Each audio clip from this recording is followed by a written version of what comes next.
स्वागत है आपका यस न्यूज कर्नाटक एक्सप्रेस में। मैं आपके साथ सुफियान। बीजापुर में मुहर्रम त्यौहार को लेकर पुलिस की शांति सभा। बीजापुर में कल से मुहर्रम शुरू होने वाला है, जहां पर मुहर्रम देखने के लिए हज़ारों की भीड़ में लोग आते हैं।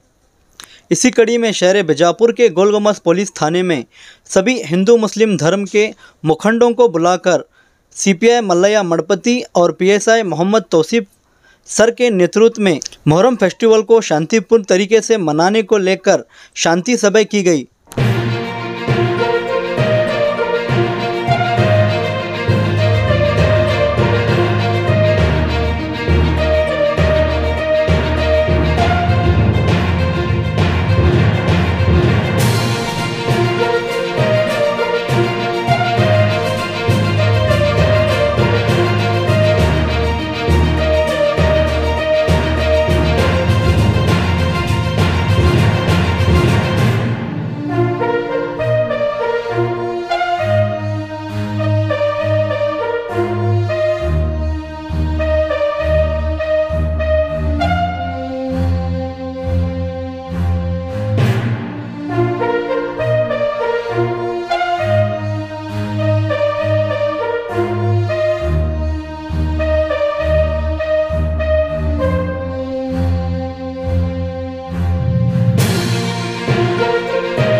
ಯಾವುದೇ ಹೊಸ ಸುದ್ದಿಯನ್ನ ನೋಡಲು ನಮ್ಮ ಎಸ್ ನ್ಯೂಸ್ ಕರ್ನಾಟಕ ಎಕ್ಸ್ಪ್ರೆಸ್ ನ ನೋಡ್ತಾ ಇರಿ, ಹಾಗೆ ನಮ್ಮ ಚಾನೆಲ್ ನ ಸಬ್ಸ್ಕ್ರೈಬ್ ಮಾಡಿ, ಬಾಜು ಇರುವ ಬೆಲ್ ಐಕಾನ್ ಅನ್ನ ಕ್ಲಿಕ್ ಮಾಡಿ, ಹಾಗೆ ನಮ್ಮ ಚಾನೆಲ್ ನ ಲೈಕ್ ಮಾಡಿ, ಶೇರ್ ಮಾಡಿ.